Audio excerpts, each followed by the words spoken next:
Hello and welcome to the Total Woman Show. This is Dr. Barbara Young, and I'm happy to be here today because we have got a hot topic for you today. This is a great show, so I want you viewers, stay tuned, call your friends and tell them to see this show today, the Total Woman Show.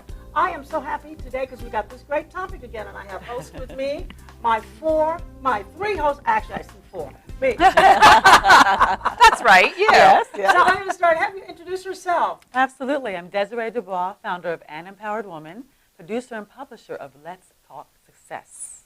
Great to have you. Thank you. Shaun Booker. I am the founder and CEO of Maximizing Your Magnificence, where I work with individuals to do three things. To one, get intentional about your life, to live with integrity, and to manifest increase. And I'm Jodi Tucker, founder and owner of Jodi Tucker Incorporated, and I'm an organizational leadership expert.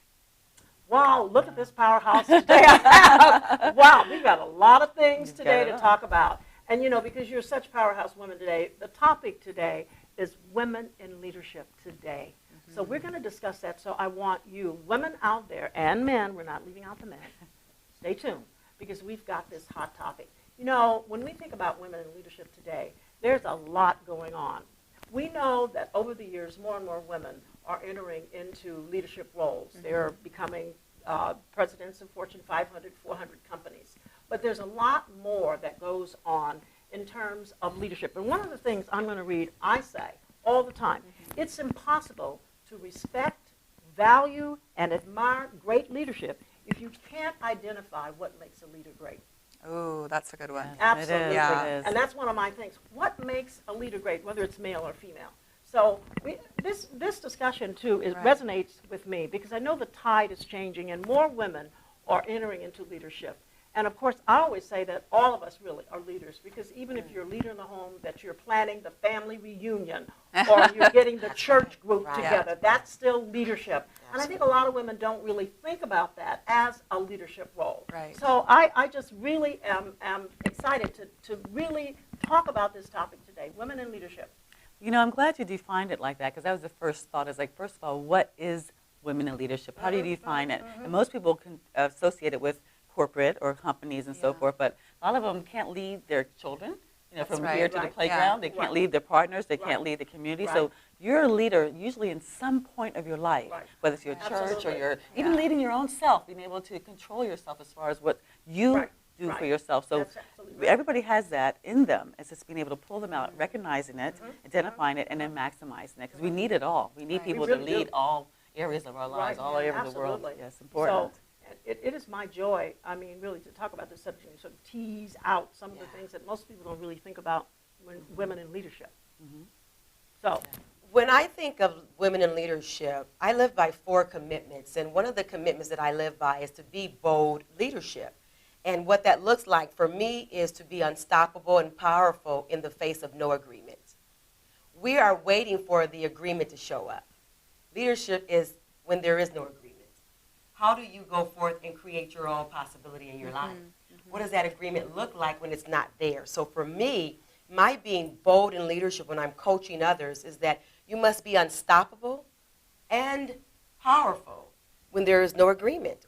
What do you want to see for your life and for someone else when there is no agreement? That's leadership. And as opposed to someone saying, here's what I would like for you to do, or this is what this seemingly possibility could look like. Create that possibility for yourself and be unstoppable in that and be bold in that and create that leadership. That is what that looks like and resonates for a woman, you know, in today's society as opposed to have to ask the next person, is this okay? Yeah, for permission. For permission. Yeah. There you go. Yeah. Right. but I think there's a point where we all seek validation. And I get back to a point of, I like this bold and courageous, but I tell you, there's so many women don't feel bold and courageous because we've been in this male-dominated world. And so the first is like really coming to grips with, I feel good about me. Exactly. I Again, feel, whatever it is. That takes work. Right. I mean, and so we have a lot of people that are walking around that are wearing masks. They look like they have it together. But they don't, because deep down inside, I call it, what is it, the Wizard of Oz syndrome, because, you know, they're conveying something else, but deep inside. So that statement you made is so great, so good. But we've got young women coming up who see leadership. They want to be leaders, Right. but not really recognizing that it has to start within you. Absolutely. Right, that's why they have to Identification. identify what it is they can lead. What do Right. they do well? Again, Well, if first it's, thing know, you if need it's to a- lead yourself. Self. Exactly. That's what Yeah. I was Yeah. Right, right, Yeah. absolutely. I already But said, that- I have a Yeah. tagline that says, "He who thinks he or she who thinks they are a leader and have no followers is merely taking a walk." Yeah, exactly. Well, I like what you said, Shaun, about, it may not just be a corporate setting. Yeah. For me, leadership is being able to differentiate what do I do out of obligation as opposed to what do I do out of my authenticity and my true self. Right, what comes So once you're able to do that, then you can find your passion. And that might not be what you do 9 to 5. That might be something There that you you go. do that Right. extends who you are right here, right there, that you can put into the world. And passion becomes power. Yeah. Once you find what drives your passion, that's where you'll find your power. Yes. And that's where you can then rise up as the leader in whatever context that happens to be. Exactly. Well, you know what's But you can interesting? own it. You can own your You power. can own it. That's right. That's true. It's interesting, though, when you start looking at research of these powerful women. There's a listing of 100 powerful women in the country, and one of them is the president, I think, of Germany. Austria, I have the list here Yeah. because I thought I should bring it. Maybe I brought it, maybe I didn't Sometimes bring that's where I think the skew is, because people think you see the most powerful women in the world or this and that. What about the women that are keeping, again, homes, it. families, This is the schools, Chancellor of Germany. communities? This is That's great. Yeah. Angela Right. Merkel. And so when we think of the 100 most powerful women in the world, they have Hillary Clinton, president Right. candidate of the United States. So Yes. this is a current list. Okay. Chair of the Federal Reserve, United States. There is Park Geun-hye, and she's female, president of South Korea. Did you guys know that? And so anyway, the list goes on in terms of all these different countries. And because we are a show that reaches out to you women in different countries, I want you to know that we respect that and That's right. honor that. There are women leaders outside the United States. Yes. So when we start talking about women in leadership, we're thinking more, in the global context. One of the things that I found is most of them, the women, who were interviewed about the secret of their success and what makes a leader. Guess what was the first thing? What you just said, the courage of your convictions. Yes. You have to have a lot of courage to be able to be Yes. bold To be and bold, step out right, there. right. To be and- unapologetic. And do Yeah, it. right. Yeah. Absolutely. And not be apologetic about being That's a leader. right. Now, what makes these women, I have thought, to be able to garner the respect of males, where Ah. they will honor them and validate them? Well, I think one of the things is that, first of all, you have to know your stuff. You have to be educated Yeah. and be knowledgeable about it and be able to show that you have that knowledge as a base to be able to do it. Right. And then with that knowledge, it also empowers you to be able to step forward because you know the right and wrong, the ups and downs about Right. that. And then another thing is that sometimes, it's always curious to me, is like what drives them to that. Sometimes it's not being powerful in other areas, maybe again their home or their children, whatever. So this is a vessel for them to be able to really excel in. And men will, and then the question is, do they have to become more masculine and feminine in that process? 'Cause I do know some of them lose their femininity in Absolutely. that process because it's such a masculine environment and they have Yeah. to be masculine to get that attention that they forfeit that. So it's just being able to be able to do that. That's the real secret, I think, for a woman, is being able to be in a leadership position, those ladies and any woman, but still be the woman that they are. Because they're still female, they're still feminine, and Absolutely. be able to honor that as well. Make sure you're getting fed in that way to be able to bring up your true essence to the world. Yeah. I have to say this, Sure. though, since I'm seasoned, I have to use that word, seasoned. Yeah, you guys don't Good cuss me term. out my I age. like it. I'm All going right. to use that. Seasoned. That'll work for me. When I was coming along, in particular women of color in leadership roles, and white women as well, would have male mentors. There were Yes. no female mentors. Yes. So That is so basically, true. women would adopt that masculine Masculine. style Right. of leadership Right. because Yes. that's Right. all True. Right. they had. Yes. And so I was wandering around trying to find a female mentor, and I couldn't get one.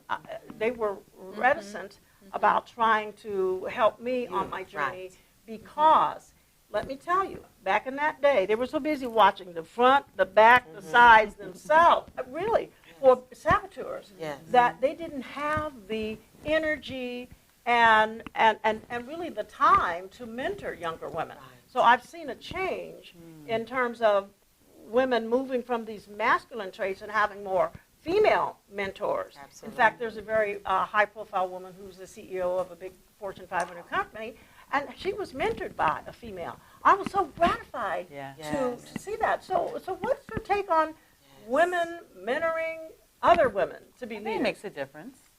I think so too. I don't. So just to offer a counterpoint to the whole idea of validation. Right. From my perspective, I would consider myself one of those second generation female leaders where I can identify women who've gone before me. That might not have been the case when they were in my place, but for me, I can see those women that have gone before me. And the consistent message that I'm getting, and really resonates with me, is to not seek external validation. Because if I try to be like you and you try to be like you, then we might as well just be the Stepford wives. There's nothing real here if we're not saying that this is you and you shine there. This is me and I shine here, and that validation is internal. Right. So the acceptance of who we are in terms of that term validation. Validation is secondary to acknowledgement of this is the place that I shine. So as an organizational leader, when I look at people who write business plans and policies, all the stuff that everybody wants to avoid, yuck, I did it once, I don't ever want to look at that stuff again. Right. But to be quite frank, when I pull that stuff up and say to people, who are you in this paperwork, and they can't tell me, that's why they don't have return on investment. That's why their third quarter is they're in the bottom of that S curve. They don't know how to pull it up. And to me, that's a real indication that they started out with somebody else's plan. Somebody else gave them a cookie cutter kind of template of how to run, which you're going to get into, the whole idea of going in that direction, right? But the idea of if you don't know where you wanted to go in the first place, you can't start. And the validation that you get is going to lead you in the wrong direction. And it pulls all the way through from whether it's stage presence or written work, or just your policy manual as the business owner. It should pull all the way through that who you are can be found at every stage, stage of where you are. Even if you're not the business owner, even if you're working for someone else, everything you touch should say, I was here. That's right. It's the fabric of who you are, your culture. Right. And I think that leads to true validation. Yeah, it does. That's when people go, oh, I can honor you because you're honoring yourself. Right? That's where that comes from. That's just a counter, that term validation. I remember. And I got so much flack for my blonde hair and my high-heeled shoes. I mean, no, I'd walk into a room full of men, right? And I'm sitting with politicians and sometimes lawyers, and they didn't want to see me in my canary yellow stilettos. They were like, where's your loafers in your pantsuit? What? Taken seriously. I wasn't, and so in a way, I sort of had to let that play in the room, and then, present that I actually, then I do you came think to that play, as really, women, yeah. in leadership, women leaders, that we have to dress the part we want to play? No. And I think that, Do you believe that? yeah, I think especially now we have access to so much of the internet, you see leaders in all different types. See, women are stepping into who they are, whether they're young or they're old or they're short or tall, whatever, whether they're American or not American. I mean, they're just actually stepping into those leadership skills, even if it's just being able to pull their tribe. Yeah, and when Following their leadership, they're following their tribe, they're following their peeps, their fans, their followers, and that's beautiful because they're able to create their own leadership position, their own platform, their own stage. And then whoever follows them, whoever resonates with them, will go follow. Yeah. And that's really how it and when you're in their presence, whether you're seeing them on television or you're seeing them on a stage or you're just talking to them on the phone because they're coaching you and you're in their presence, you can go, oh, I'm with her. Exactly. I'm with her because she's here. And I think that's what we want from women in leadership is to have them bring who they are into the room, whatever that looks like. Encompasses everybody. Whatever that looks like. Do you think there's a particular trait that stands out for women leaders? Is there a particular trait or characteristic? Oh, wow. Courage? I don't want, when we say it's your particular trait. I'm just throwing that out Right, rhetorically. because then the word marginalized then pops up, right? So really, who am I trying not to be or trying to be? So I see your point. There's a trait that we're looking for, a characteristic, then am I going to marginalize that woman in leadership? Right? What is she supposed to show up with? Again, it goes back to who are you? What is your own trait? What is your passion? What's your culture? And I'm so glad you've been speaking on that. I've had clients come to me as well for working in their businesses, and we're doing branding. And there's, why are we answering these questions? I said, because who are you? Yeah. So I believe that your trait or your characteristic shows up through what's your true purpose, what's the why behind what you're doing. That's your characteristic, that's your trait. What's your why behind what you're doing? I guess what I was looking for, though. Common thread. A common thread, because I taught leadership for like 16 years and worked with a number of people, men as well as women. And one of the things I think that stands out, and that was a common trait I found, those leaders who are cut above, is they had a vision. Oh, They knew themselves, but they had a vision. And see what happens, I run into so many people, when you ask, what is your vision? In one of the classes, I remember the students, and I was saying, for some of the CEOs, high-profile CEOs that are making $400,000, $500,000 a year, why? Because they have the ability to scan the landscape. They absolutely can tell you where this company is going to be 10 years, 5 years, 10 years from now. okay. And I always tell women, please don't just marginalize yourself by keeping this narrow vision for your business or for yourself, but to think big, think bigger than you could actually, you think you could actually accomplish. But what is the vision? I mean, am I making sense? Absolutely. Yeah, absolutely. Yeah. I was saying, For me, it would be, to borrow your term, would be resilience. Like the mark of a good, of a strong leader, someone that I would want to emulate, or I would want to say, hey, I want to be with her, would be someone who has the perspective of there is no such thing as failure. There's only learning. And so, that there's an old Chinese proverb, you fall down 7 times, get up 8. And to me, that is the mark of a true leader who can share, hey, I fell down. I fell down over and over and over, but you know what? I got back up. So that way I know if I'm at the beginning of something big and it's freaking me out, that I'm with someone who fell down, doing exactly what I'm doing. How did you get back up? Is the question I want to know. Because we talk a lot about historically women, especially in a corporate setting, where we have a lot of stops and starts to our success and our progression through a corporate market, any market, right? We stop and we start, and we do that more, it tends to be, than men. And if that's the case, then how do we view those kinds of moments as successes rather than hurdles that we have to somehow survive? Yeah. I kept going. What's the message of it? I kept going. Why and how? So it's resilience for me. Yeah. To your point is that we interview, our Let's Talk Success program is where we interview women that are $1 million up to $1 billion. And so when I'm talking to them, I see the common thread is one of them, that resilience, that experience is the best teacher, and resilience. Another thing too is the focus. They're very focused. They have a vision, and they're there, and they will laser focused. Yeah, exactly. laser focused. Manifest, right? I like that. And they're disciplined, okay? Because again, you can be focused at something, but if you're not disciplined enough to move from here to there, or get up early and do what you got to do, so they're very disciplined in that, and they're very strong. They're just strong because in the sense that not only just physically, but spiritually and just holistically. Exactly. So those are you have to be resilient because there's things that are going to happen, so you know that, and you just have to overcome it. Like you said, it's not a failure. There's no such thing as failure because you've just done it and learned and experienced and lesson learned, and you just don't do it again. But they're focused and they're disciplined. Yeah. It's because you got to do more. Yeah. There's one thing you missed. What? I didn't say. Integrity. I'm going to throw that out there. Because, I just have to say that because I'm a woman of my word. Right. Okay.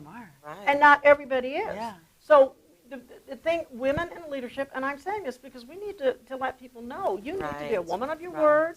And simple things like answering your phone calls, being diligent about responding to those emails. Right, being accountable. Being accountable. Right. And most importantly, I fall down, I made a mistake. Right.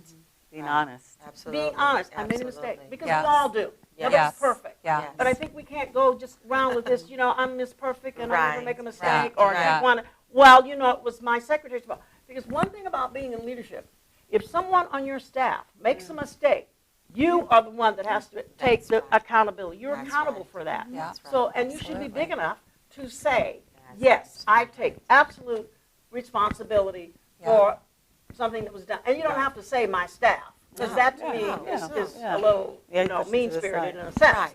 In a It's way, still yeah, for passing- sure. passing I blame. acknowledge, blame. and I take accountability. Exactly. Right. We're not defined by the jobs that we do. We're defined by how you rise after the fall. That's what you're defined by. So when you were speaking in terms of having a healthy mentor, that's what I look for as well. Let me know what were the times where you failed, and you probably made a lot of money at these mistakes, and some, more money than others, right? Absolutely. Absolutely. And I want to know not just that you did rise, but what was it that continued to push you to thrive the next time? Not just simply stay here subpar, but thrive in that area. That is what we're looking for. That person that can say, this is what happened, and this is what continues to not just motivate me, but allow me to thrive at what it is I know that I'm supposed to offer. What is to give? That's right. And I like that you mentioned integrity, because sometimes we're forced to make decisions around integrity that are in direct conflict with, our financial success, for example, or our career plan. Right. So, to sit back, to have that, Deshaun, as you were saying, that whole idea of living from a place of conviction, and being able to say, I will not compromise on this in terms of my my standards or my expectations of myself. Right. That idea of integrity. Sometimes there is a high cost to being a person of integrity, especially I think for women, right? Say that again. Right? There is a high cost to that. I think some people have experienced that. Yeah. There is a high Yeah, cost to there's a that. line I There will not really is. cross. We all have experienced that. Absolutely. Yeah. And I remember, being asked to compromise something by a very influential community leader who wanted me to do something that I found absolutely abhorrent. And so I refused to do it. And the financial fallout for me was extensive. Yeah. It was extensive. It nearly buckled my business because I refused to compromise on something that, as far as he was concerned, either I did it or I died. Like that was the way he played it. I just take it, my entire approach to negotiation like that is when I feel like, or when anybody is put into a corner where they feel like they have no ability to negotiate or compromise or be honored, that you just say no. So to say no was the only way to keep my integrity, but there was a high cost for that. One of To the not things, doing those things. Yeah. I conducted a Women Power Brokers seminar, or call it summit, really, this past weekend. And I talked about women power brokers, simply women of influence. And we're talking about women in leadership because definitely they have influence. And one of the things that stuck out to me, and I talked about this, was women in leadership having controlling behavior. And I tell you, that I think is a big, see, we talk about the positive qualities, but some of the downsides are the need to control. And that is a big flag for me.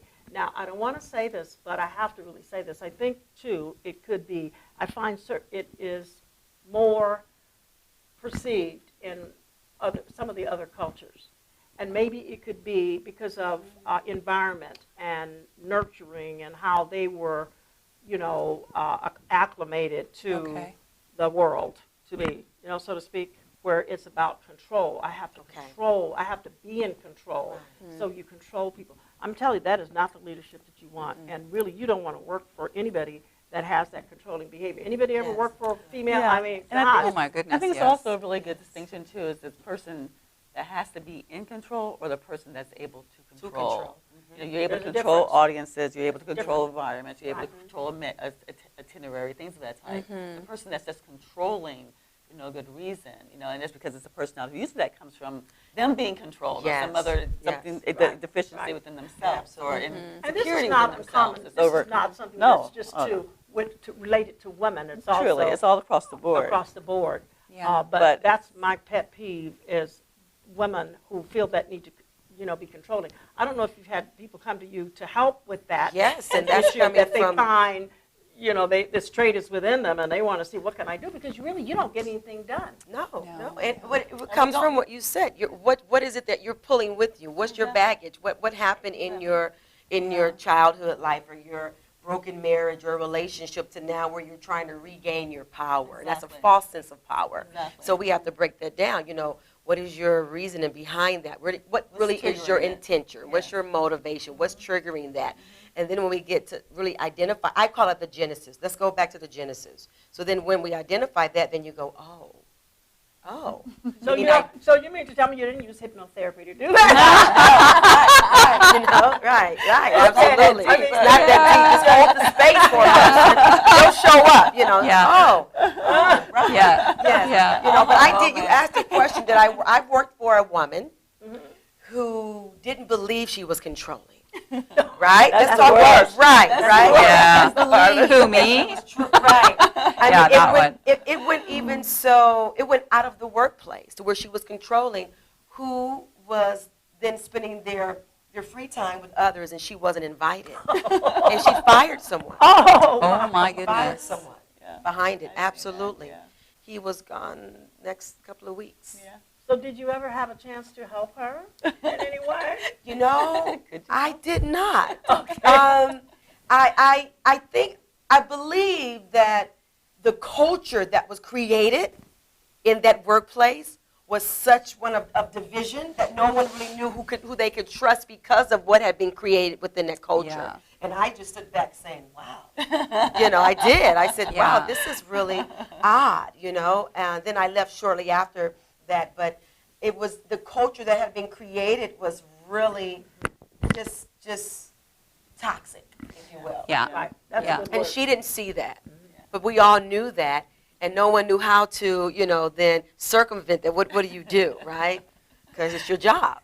Yeah. Well, Start from scratch. Right. I Right. on that one. You Go start back from to the scratch. basics. I have been called in to consult with organizations and companies that have had that challenge, Oh, see, yeah. and with the whole group, and having to really work that out because the person or persons, because it's been a couple. I don't know. I thought, oh dear God, this is not, I'm going to have. This is not what I'm going to do. Yeah. Is this my new thing? I did not. But I was able to work with the group to enlighten her to see herself. It has to be a mirror that's put there for them to see. And then how do we change the behavior? We go into that phase. And how will the employees and her colleagues help her and hold her accountable in changing behavior? So I was able to really. But you have to hope that she's not in denial. Because when they're in denial. There's a really great book, Patrick Lencioni's book, The 5 Dysfunctions of a Team. He talks about that. Like the basis of a team is trust and control, or another term for that might be micromanagement. Like that style of, I hate to put micromanagement and leadership in the same sentence, but, so when that whole idea of I have to have my fingers in every area of what's happening. Control is really a marker of low trust. I don't trust myself. I don't trust my team. They don't trust me. But I find that book in particular is a really nice parable for how do you build trust so you can get all the way up to results? Because that's what everybody wants, is a high-quality team with high-quality outcomes. What do you need to do to get there? And how do you lead that process? And one of the first things to build trust is to go first.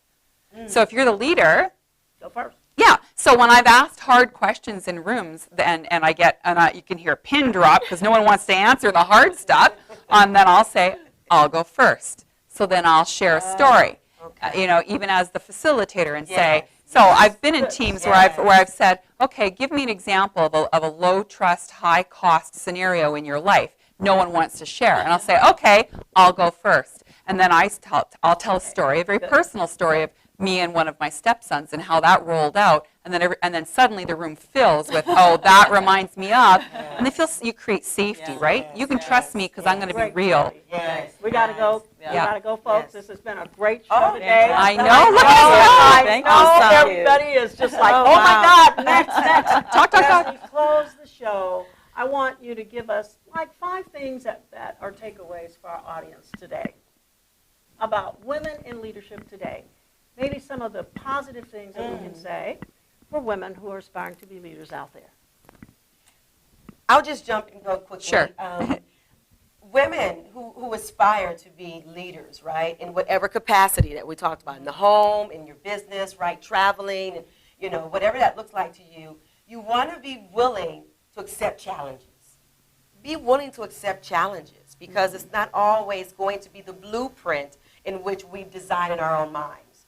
So be willing to accept the challenge, right, of what that looks like. Be flexible. Move in a very fluid capacity in your life.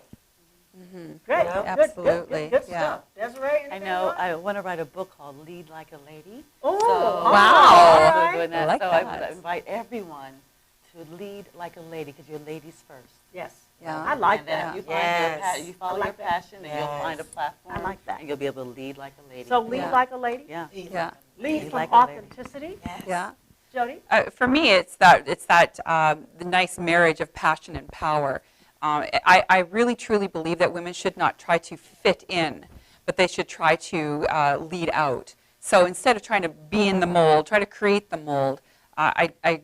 That to me, that seems to be a big difficulty. Once you can figure out how you stand out, then the rest seems to fall into play. You know when to say yes and when to say no. You know when it's on and when it's off. So for me, it's don't try to fit. Try to make it Become fit that- you. Become Yeah, that woman who finds that fit for her. that's right. Become that woman of passion, that woman For of sure. purpose, Yeah. that woman of transparency, and act like and lead like a lady. Ooh. So I'm going to leave you with that, listeners, today. We really enjoyed having you view the show today. Thank you so much for listening. And you know what? We're going to be back next week. We got another hot topic for you. How to become your own boss. So Wow. listen in. That's going to be great. You women and men, don't forget, tune in to and write me and give me your comments at Dr. B at tvtransformationforsuccess.com. We'll look forward to hearing your comments and your, just stay tuned to us. We love you. God bless you.